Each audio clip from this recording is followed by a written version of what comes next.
Nosy Nancy's is a true crime podcast based in Austin, Texas. If you are sensitive to any of the trigger words, this is not the podcast for you. Due to its graphic nature, listener discretion is advised.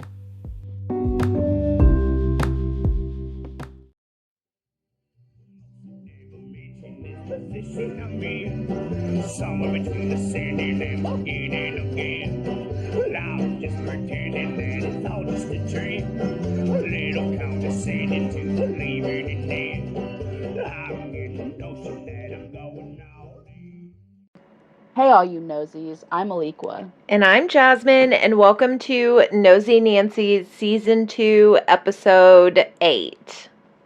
With Zac and Amanda. Hello. How's it going? Hi. I'm so excited to have you guys back. I've literally have been looking forward to this for since last time you guys were on. Yeah, you guys did an amazing job. It was great because we also didn't have to do anything. We just sat there and listened. Yeah. I love the story. That was such an insane story of Stephen Beard. Yeah. Yeah. Well, I really don't have very much to talk about. Do y'all? No? Okay, good. Wonderful. I'm ready. If you just want to dive into it. Yeah. What do you think, Jasmine? I'm completely ready. This is the murder of Christopher Hatton. Oh. Yeah. I've never heard of him. Me either. Okay. So on January 11th, 1995, deputies outside Austin, Texas, found a mutilated body laid across a cold campfire. The head was destroyed, the hands were cut off, and the skin was singed by fire. But in less than 3 days, they found the murder scene, a small apartment where Christopher Hatton was shot at point blank in his bed. So they shot him and then they dragged him out there to a fucking campfire and mutilated his body? Yes. Yeah. Was Jeffrey Dahmer here on vacation? What the hell? God. So Chris was a cute Alabama boy that moved to Texas because his father died and his mom was a super alcoholic. Once his dad died, she didn't pay attention to the kids. They were allowed to do basically anything. He was 13 and not going to school, doing drugs. It was bad. So he just didn't have any direction, really. Yes, right. Him and his younger brother were left to their own devices, basically. It's it is abuse, but it's almost as bad as being abused physically, every day. Yeah, neglect has a heavy mental load on the person. Yeah, absolutely. Especially after your dad dies, too. Yeah. Nothing. You're going through, this emotional pain. Yeah. So, and then it wasn't good. And then he probably has this weird burden of having to look after his younger brother or whatever. Right. For sure. Oh, yeah, it wasn't great. But so they decided he was going to be shipped to his uncle's here in Texas. So his uncle was a police officer in the sheriff's department in Round Rock. Oh, God. And Chris ended up attending Round Rock High School, where he joined the junior ROTC because he had this huge dream of either being a Navy SEAL or a fashion model. Everyone thought he was super cute. I cannot believe I never heard of this guy. This was in 95? Yes. Okay, so, I was 11. That's probably why. There's also not much information about this. It's very scant. Yeah, never. There's not a lot. If you look up Christopher Hatton, you'll find one photo of him. Really? Online. Yeah. Not me looking him up right now to see how much of a model he was. Yeah, he was really cute. He ended up joining the Navy, but ended up being nothing like his fantasy of being a Navy SEAL. He was more like painting the head of ships in San Diego rather than training to be a Navy SEAL. He was also in love with a woman named Lisa Pace, who he'd met through junior ROTC at Round Rock High School. So he was on these ships doing all this like grunt work, basically, not having a good time. He was missing his girlfriend. He wanted to do something with his life, and he felt like he wasn't getting anywhere. He was on a ship one night and he was missing her. Fed up with life, he decided to go AWOL. So he packed up all his belongings in plastic. He wrapped it in plastic and jumped overboard. Oh my God, the dedication. Yeah, he jumped this like giant ship, swam to shore, and got a flight back to Texas. Can't even get a guy to call me back. Are you joking? He's just jumping off in the ocean. Yeah, what the hell? Wrapping his belongings in plastic? God. He was eventually discharged from the Navy, and he was super depressed. So back in Texas, he's with Lisa, and they are together, but Lisa's like, she sees him kind of spiraling. So he starts partying really hard. He spends all their money on, oh no, yeah, like dumb stuff. He would spend tons of money at the bar. He was just basically depressed. Like he would sit at home and just do nothing. And then at night he would go out and get wasted. And obviously alcoholism is in his family, so it was an issue. And Lisa really loved him, so she tried to like be there for him and maybe like support him and tried to like get him to stop wasting all their money, but it just didn't work. And so she eventually split up with him. They interviewed her a bunch, and I think she kind of hoped that they would get back together eventually. How old was he at this time? They were young, like mid-20s maybe at this point. They had been together for a while at this point, yes, right? Because they were together since high school. So, yeah, God, sounds familiar. Yeah, everyone had different ideas of who Chris was, though. So because he lived like this like new partying lifestyle, he made a bunch of friends that knew him as the guy that comes to country bars or strip clubs and gets into fights and is like blackout drunk. But everyone else in his life, everyone else in his life that knew him, like his family and his uncle and his aunt and all them, they knew him as like a clean cut, straight laced guy. So it was hard to really get a full picture of who he was. We all have different sides. Lisa and him broke up, so he needed somewhere to stay. So he randomly ran into another friend from high school named William Busenberg. He became roommates and got a place at the Aubrey Hills apartment near North Lamar Boulevard. I don't know if they're still called that. Probably not. Because I live near North Lamar, and like I've never seen that. We went to them before. Yes, we actually, like, I don't know how many years ago, a decade ago, we actually went to all these places in the story as like a little true crime. I wish I knew you guys then, because I would have totally gone with y'all. Can we do that? Yes, Let's we do can that. still do it. Yeah. Okay, good. The apartments are still there. When we went, they were still there. They're just probably called something else. Yeah. So let's talk about Mr. Busenberg. When William Busenberg was in high school, his family life was extremely bad, and he was taken in by the Round Rock Baptist children's home. It's a good place apparently, and they take care of people. And he really needed it. His family life was not good. And Will didn't have any friends.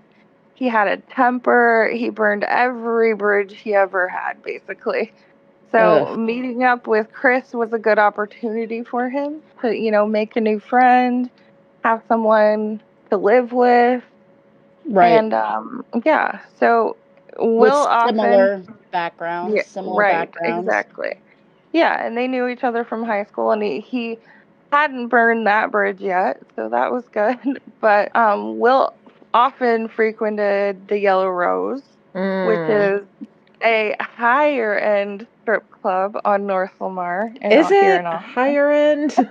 Yeah. Well, that's what they Where say. strip clubs go, probably. Maybe in the 90s. Yeah, Maybe I in don't the know. 90s. It was newer. Yeah, in '95, maybe it was top tier. But So here's a little background of me. Not that anybody asked, but I'm going to tell you anyways. So my dad, he has an antique shop. Well, actually, it's more of a vintage shop now, but right across the street from the Yellow Rose. So as a child in the 90s, I'd have to go to work with him sometimes. And he'd be like, well, y'all, like, you could just walk around. So I would, like, be walking around North Lamar at, like, the age of 10 or 11. But I saw some characters. Because back in the 90s, like, there was more, I mean, the way it is now, it's still kind of like sketchy, but not as bad as it was in the 90s.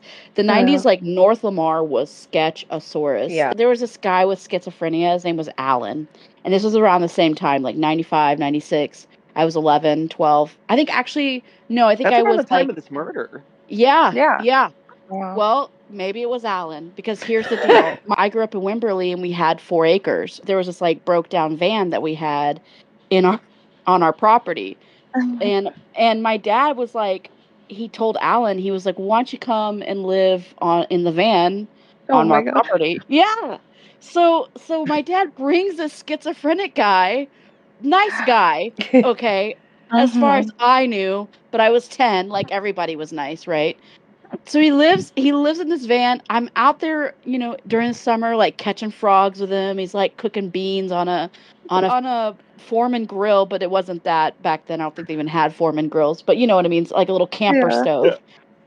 And I remember I was home alone one time because I was like sick from school, and I remember sitting out on the porch in my underwear at 10 and like looking over at the van and seeing Alan in his van tinkering around. Well, here's where it gets real weird. Oh no. So years later, I don't know how we got on the subject, but I was like, whatever happened to that schizophrenic guy that lived in our van?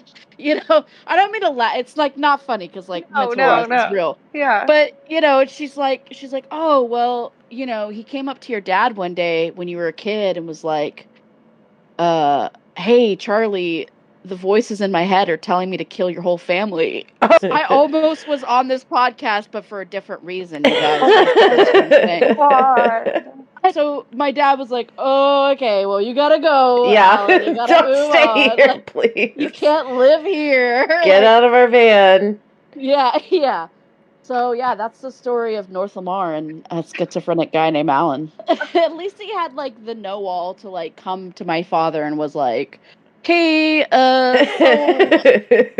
so I was talking to the voices in my head, and they told me to kill your whole family.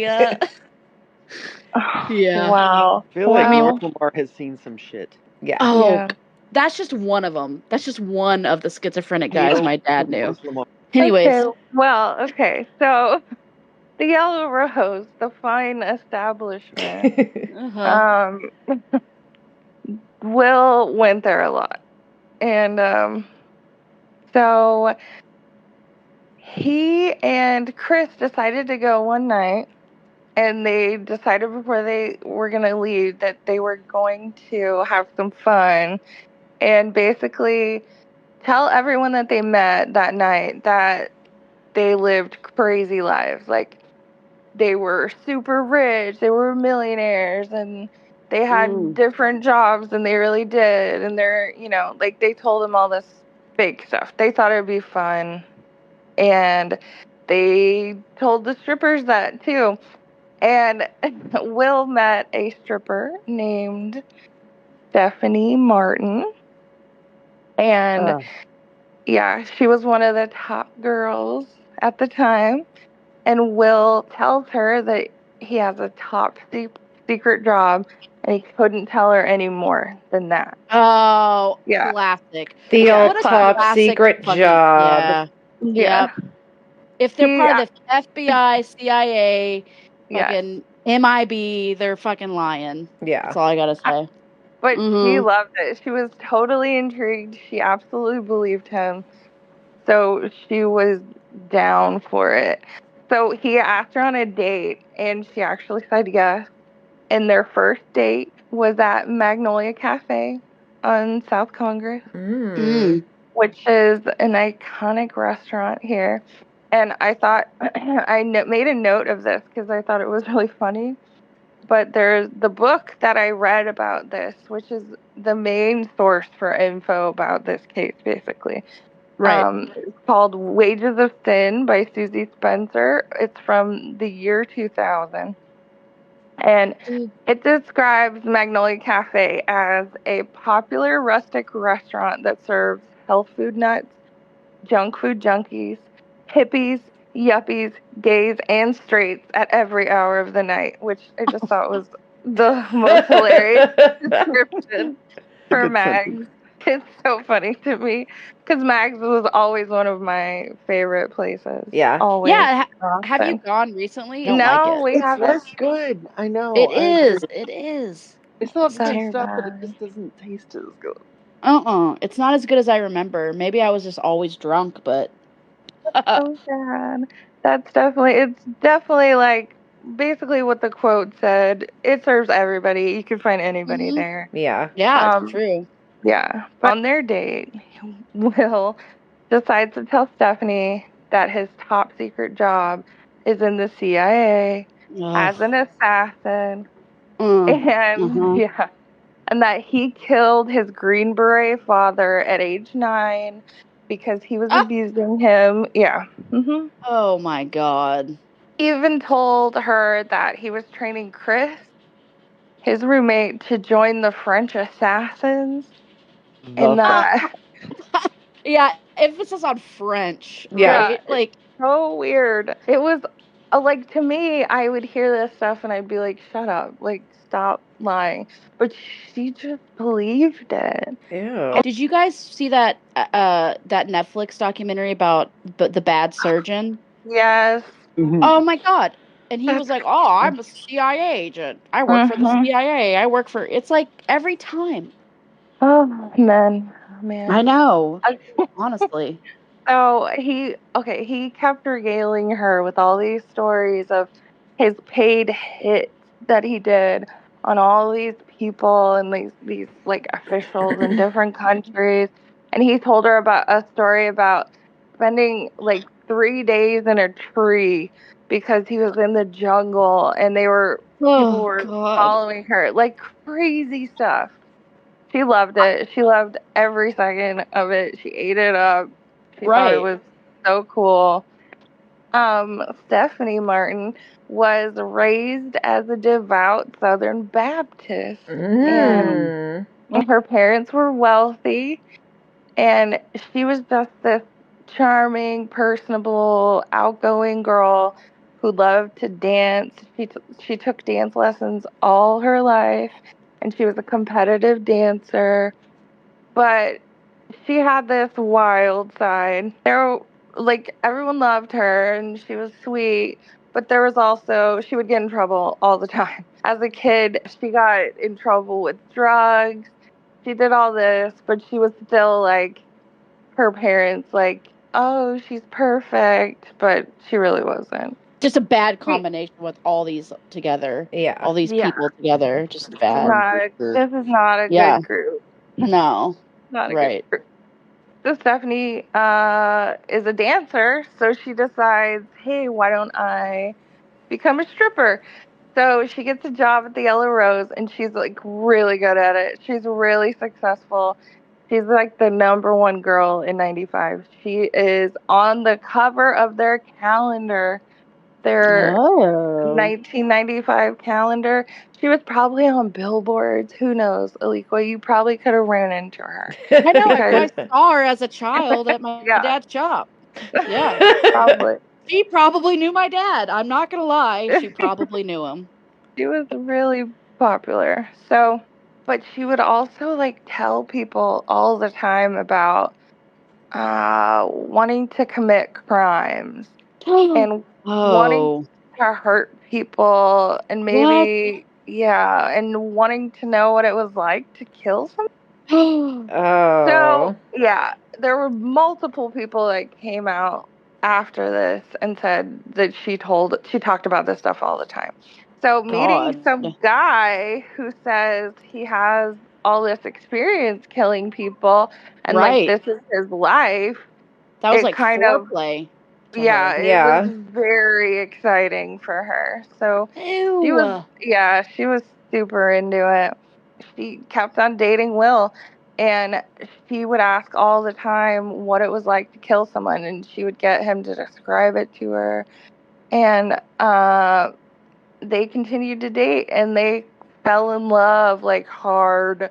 And Will was supposedly extremely rich because of, he got paid all this money all the time to kill people. Right, but, CIA. Mm-hmm. Yeah, but he never had any money, which was weird, right? Because he's so rich. It's so strange. But apparently it was because Chris was stealing all the money from him. Oh, right. That's what he told Stephanie. So he told her that he had $5,000 cashier's checks all the time for doing these hits. And wait. Yes. He is a paid assassin, and they pay him in cashier checks. Yes, cashier's checks for $5,000. Yeah, I'm pretty sure that's not how you conduct illegal businesses. You don't it was the dark web for the time. Yeah, right. The cashier's checks. That's how they had to do it. Oh God. Yeah. So he even went as far as to make fake bank deposit slips for like $15,000, $20,000, and leave them around the apartment so Stephanie could see them. In my 20s, I would probably fall for that too, to be honest. Like, especially if he's like doing these going to these extremes to falsify fucking bank slips. I'm not going to question it. Right, and she wanted to believe it because she was into it. Right? Yeah, it got her off. Yeah. But he told her that Chris had stolen all this money from him. So, but the lies grew, and Will was convinced that there was no way he could tell her the truth now. Obviously, he knew that she wanted to be with him, but probably only because of the lies. Yeah. And that she'd dump him the second that she found out. They were dating for 3 months, and they decided that Will should leave the apartment with Chris, move in with her, and that Chris needed to be confronted about those stolen checks. Oh, God. Yeah. Dun, dun, dun. So, according to Stephanie, she went to confront Chris at the Aubrey Hills apartment, and she said he was furious with her because she was the reason Chris and Will weren't friends anymore. Stephanie then said that Chris tried to rape her, but she grabbed his gun and shot him in self-defense. Fast forward to January 11th, 1995, at Pace Bend Park.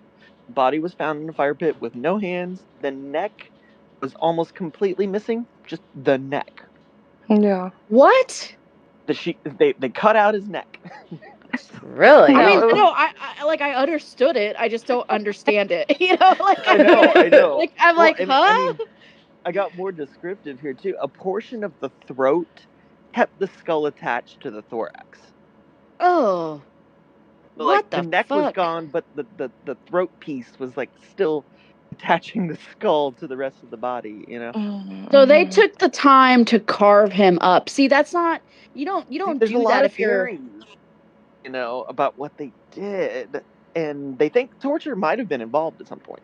I mean, obviously, if Probably. they cut him up like that, but you don't cut up somebody like that if you're defending yourself. Yeah. Like that just Oh, doesn't. no, like none of their stories like No. jive or anything like that at all. Oh, Because the God. state the body was found is so just weird, just like so. It's hard to imagine exactly the timeline of events. And there was lighter fluid all over the head and torso. Nearby was a sleeping bag. Written on the inside tag was Hatton 9153, which led police to the apartment on Runberg in near Lorthmar. When they got there, the apartment was just a total mess. There was an open can of paint, boxes and trash bags, and cleaning supplies everywhere. dumb. And it gets worse. Dumb. The headboard in one of the rooms had what looked to be blood, hair, and skull fragments on it. Oh, what the fuck? The mattress and box spring were missing. The Why? windows were open, and there was a huge stain on the carpet. So it was just like the most obvious, like They storybook, wanted. like over the top Yeah. murder scene you could ever Yeah. come across. It's like you can't mistake it. Not one person would mistake it for anything else but a murder scene. You're opening the window. People are smelling that. Yeah. Like, you write on the tag that his last name and his apartment number. Like, they're so fucking egotistical. They think they're gonna like outsmart the police when like literally there's like blood fragments or like blood shit everywhere and like They were skull really fragments. stupid. And you They said it were was very dumb. it had They're been just really 3 days, right? Is that what Yes, you said at the yes, beginning? So it had been like eventually, that for 3 days. yeah. Yeah. Ew. Yeah, they were taking their time to For clean up sure. the scene. Yeah. Well, they didn't do a very good job if there's skull No. fragments. Like, They were still in the middle of it. oh, okay. Yeah. I think there's theories that they held on to Chris for multiple days too, I think. Absolutely, because I Yeah. mean, how else are you going to get all that shit done? Also, I think it's really funny that it takes a guy in the CIA who does hits for a living to take 5 days to clean up a fucking crime scene. Yeah. And not do it well. And Maybe also yeah. they found 2 empty gun boxes and shotgun pellets were everywhere. They used luminol, and the entire bedroom and bathroom lit up brighter than anybody had ever seen in any case before. That was noted that it was like extremely, obvious with the luminol too. Mhm. And a hatchet and a knife were found with an Oshman's receipt for a shotgun. So just like every piece, like every weapon you can imagine, and every piece that connects them to said weapons was just laying everywhere. Oh my god, this poor kid, man. I mean, like, Mhm. with all that stuff all over the walls and like, I mean, it almost seems like they did everything in the apartment and then just moved his body Yeah. or whatever was left of it. Yeah. I mean, they definitely staged it. Oh yeah, and but that's kind of like I don't want to say cutely, but like interestingly enough, they're in the corner, leaning against the wall, amongst all this bloody shit and like real killing implements. There was a plastic sickle from like a Halloween costume Ugh. when somebody was the Grim Reaper one year. One of those Really? floppy sickles that you get for $2 at the party store. I don't Wow. even want to know like what they did in that room while they like murdered him because they were probably doing some really fucked up shit. Yeah. A vacuum cleaner was found, still plugged in, full of bone fragments. Really? Just bone fragments. God. And the police knew the killer would be back, so they just waited for whoever the killer they thought was to come back. Right. So, and of course they were right. Eventually, Will and Stephanie came back to the apartment, unlocked the door, saw everything the police had done, and turned right back around. And, well, basically, they, Chris Hansen, his ass with their asses when they walked outside the door. Slammed him into the patrol car and just took him in for questioning. They had left Will and Stephanie alone in the car just long enough for them to consult each other on their stories. And Stephanie says that Will told her to say Chris tried to rape her. But Will says it was Stephanie who came up with the rape idea. I believe both of them. Yeah. I believe both of them. I mean, yeah, we don't know, and we never really get to know. It's basically No. they're working against each other because, like, the evidence is like doesn't point to specifically one of them or anything. So it's just all there, and we all know that both of them were involved. But either way, they tried to pin the murder on each other. And Stephanie stayed true to her undying love for Will, even after she found out everything she thought about him was a lie to impress her. Will said they decided to murder Chris so Steph could know what killing was like. Wow. I mean, that doesn't surprise me either. I feel like Yeah. these are all like, I feel like that would probably be enough motive for those fucking creeps. You know what I mean? Yeah, definitely. Yeah. Stage was set for this perfect storm. Absolutely. Ugh. And God. so eventually Will agreed to a plea deal in which he would testify against Stephanie and he would receive 40 years in prison. Just 40? Damn. My 40, God. yeah. And he testified that she wanted to know what it was like to kill someone and that she was into the occult and witchcraft. Oh. Of course, you know, Yeah. common defense back then. Satanic panic. Mm-hmm. That was a big deal back then. I mean, this was like coming out of that too, though. So it's just Yeah. like it's almost like an old excuse for this Right. time. Right. Oh no, we were into satanic panic pretty good in the 90s actually. Now that I think about it, I remember growing up. Well, around that. the 80s for sure, and if she's in her 20s in the 90s and she grew up during that time, you know, in the 80s where it was like a big thing, you know. Yeah. Yeah, he pretty much just picked the low hanging fruit excuse. Yeah, You know? absolutely. Yeah, absolutely. Yeah, and people were into like villainizing her anyway as like a stripper and a woman. Right. Obviously, Salacious people activities. loved to pin it on her, and it is like a phenomenon when two people are involved in a crime, a man and a woman. The woman always gets more time. It's like Yeah, it's weird. yeah, Mhm. it's because we love to villainize women. Especially Well, strippers, you know. Right. We're in a patriarchy, obviously, and because we're so puritanical, like United States is so puritanical, and so anytime a woman does anything like out of the norm, besides being a housewife, then it's like, oh my God. But I mean, she was a sick bitch. Like, let's She be was real. a sick Oh yeah. bitch. She They was a were sick right bitch. about her. Yeah, for sure.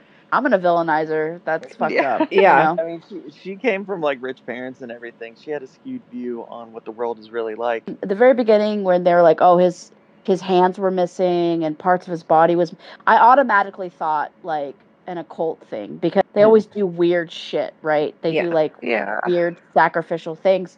So I'm not saying that's why, but like I could see that being.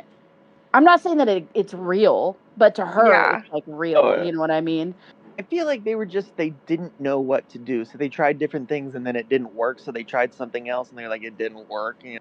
I think she just wanted to use that also as an excuse to experiment in her sicko weirdo fantasies. Yeah, about I would agree. killing people and cutting them up and.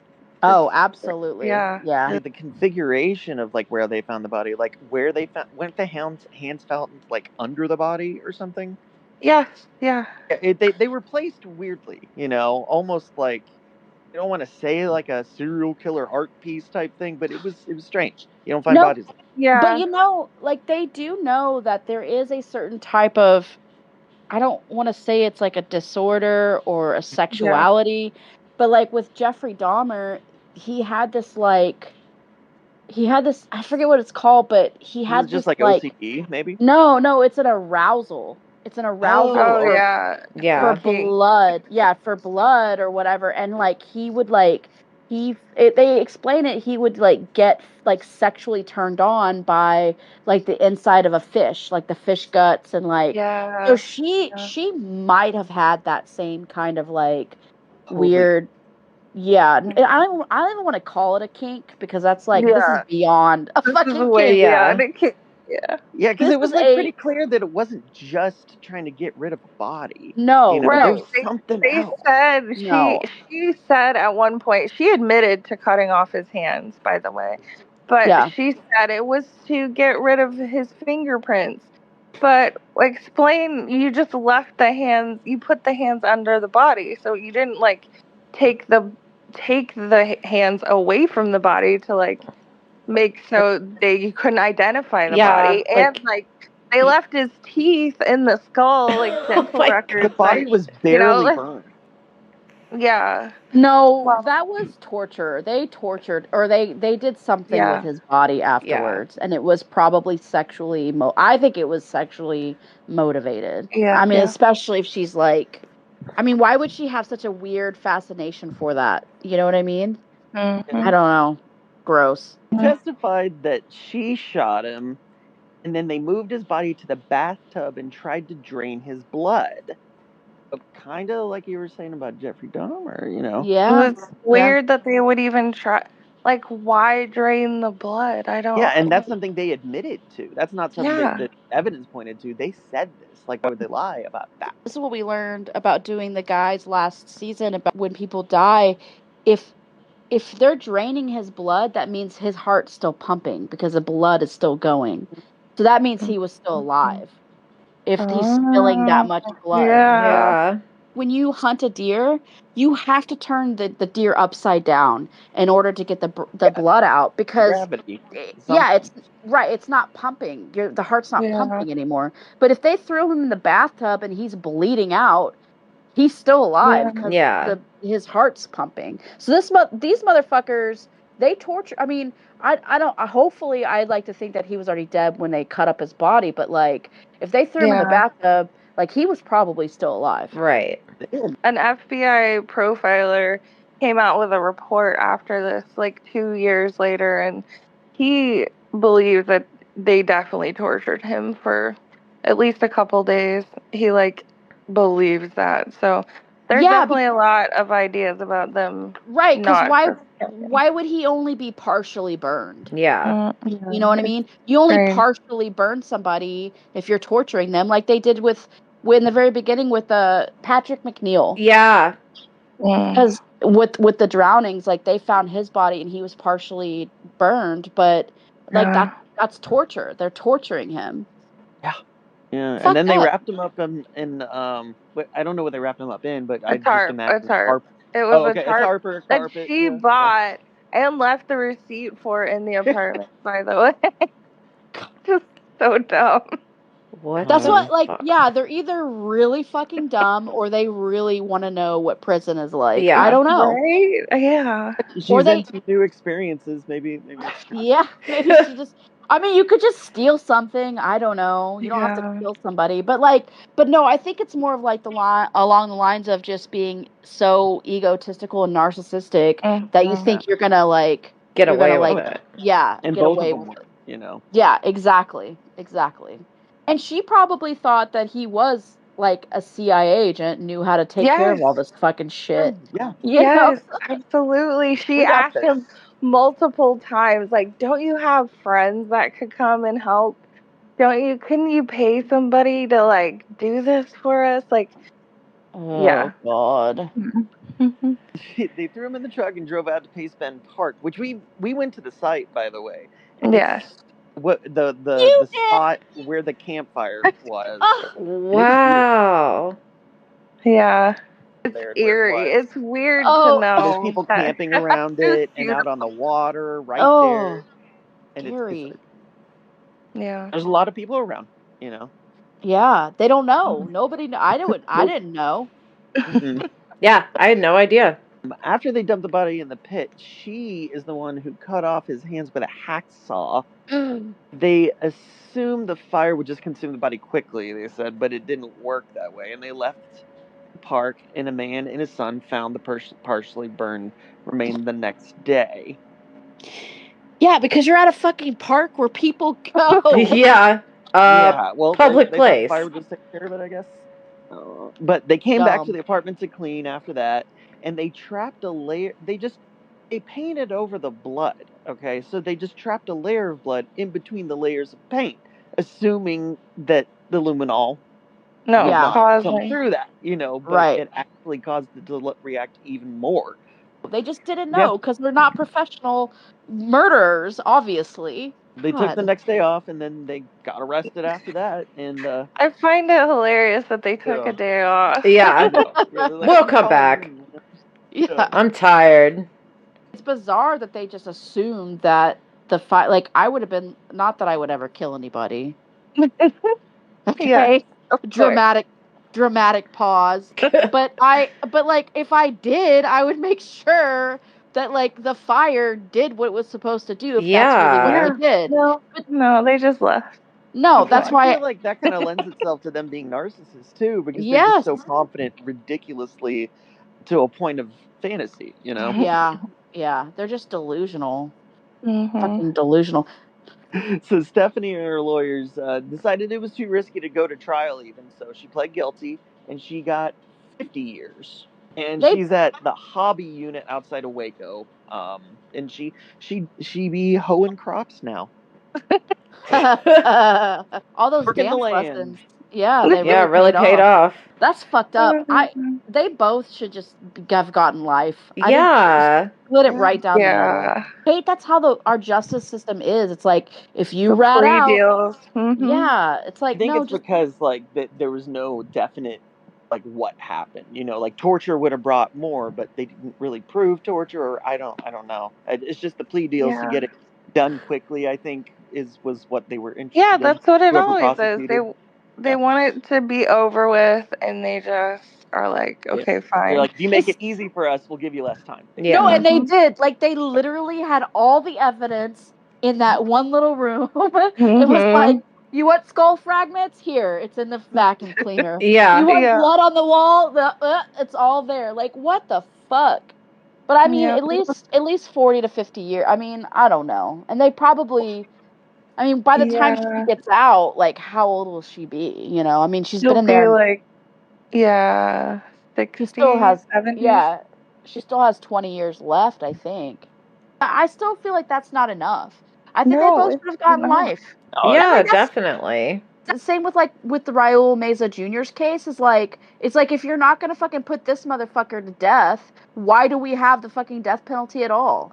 Yeah. Like, I'm not for the death penalty, but like, what's the point of it? What's the point? Yeah, like, these people obviously, I don't know, maybe I'm being too harsh, but like, I feel like if you're gonna take the time to desecrate somebody's corpse like that and like get off to them dying, like, like, baby, let's give you the ultimate and let's put you to death. You know what I mean? Like, yeah, and it's not like she wouldn't be a danger to society still, possibly, because it wasn't like a personal attack, you know. It was like worse. She was using it to like do her sick fantasies. Like, yeah, exactly. That's like, not a good thing. She should probably stay in prison.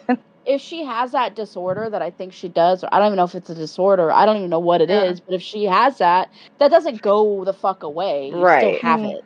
Yeah. Exactly. You know? And it's not like she's going to get counseling in prison for it. No. She's in Waco. Where's he? Yeah, I don't know. It didn't say where he was, and there's seriously not a lot of info. Like, I'd be so pissed if I was the family members of Chris. He had a hard life growing up. He had, like, you know, not a good start, and then, you know, then he ends up with this shit. And it's like, what the fuck, man? Like, can't anybody catch a break? Yeah. I just feel like most people who have, like, a bad start in life, like, just continue to have it just never gets better.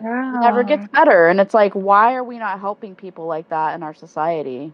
So is that it? Is there anything else? Yeah. No, there really isn't that much info on it. It's still kind of a mystery. It's almost like one of those like unsolved sort of things. But people got convicted, but we don't know what happened. If there's any people listening to this podcast that know about this case or have like you know, connections to anybody who knows anything, hello, let us know. Yeah. We'd love to be updated. For real. Wow. Great.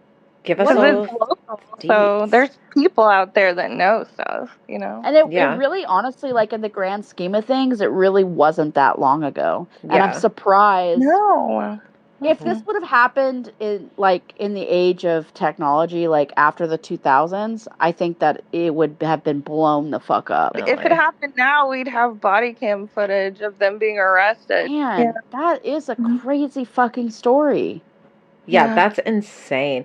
I don't know where you guys are getting these stories, but I have not heard any of them so far. Any of them. I know. I feel like a terrible Austinite because, like, I didn't even know. Well, Jasmine, you were barely alive in 1995, so. That's true. I was born in 87. Oh. God. Well, thanks. That was a really interesting story for sure. The last one you did with Stephen Beard, that would have made a really good movie too. Yeah. Because what a crazy story. Cases, I'm just like, what the fuck? Why are they not they're so movies? scandalous. Yes, So they would make great Lifetime movies. I know. I'm surprised they haven't. We run into that all the time with just like all these cases that we never heard of, and they're so sensational that we're like, how have we not heard of this? So we started dipping into foreign murders. I was at the Christmas party that I was at. Someone there said that they had started looking into foreign murders and that they're intense. There was like this other guy in Japan that we heard of. He like ate 93 people, and he's free right now. Yeah. Oh my God. I've heard of him. I forget his name. People. It's very disgusting. There's like a pseudo documentary about him too, and it disturbed the hell out of me. Wow, what a crazy fuck. The world is fucked up. That's all I have to say. A little bit. It definitely is. Starting with us, because we're over here like making a podcast about it.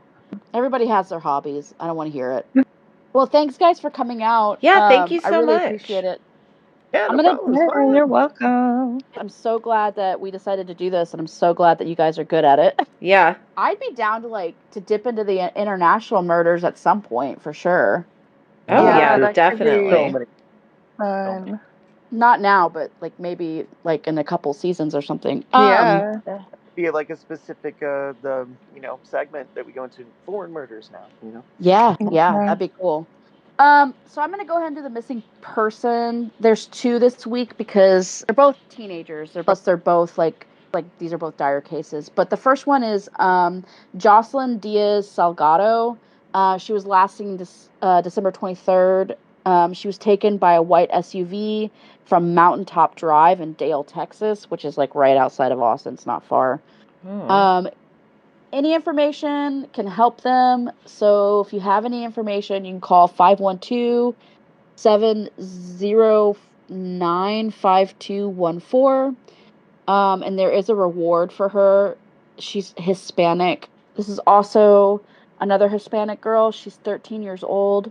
Her name is Dayla Diaz. She was last seen in Austin, Texas on December 8th, 2023. And I don't have any specifics on her either, but if you have any information about Dayla's disappearance, please contact NCMEC at 1-800-THE-LOST.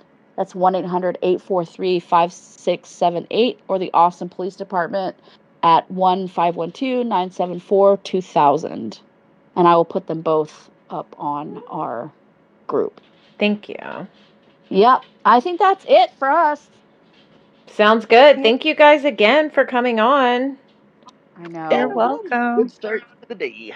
Yeah, thanks for like sharing our podcast and like being a part of it, and being just awesome people in general. And if y'all, I know I said this last time, but we should hang out. Also, if you ever want to go around to the crime scene, we're always up for that. I know. Yeah. I would do it with Jasmine, but she's not here. I know. So I'm gonna like print out a picture of your face and then just make them into masks and make Amanda and Zac wear them. So it's like I'm down. So it's like up there. So I'm like hanging out with 2 jazzes. Yeah. Pretty cool.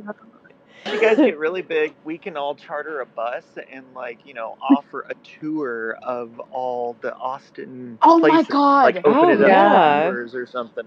That is brilliant. Perfect. C'est la vie, ma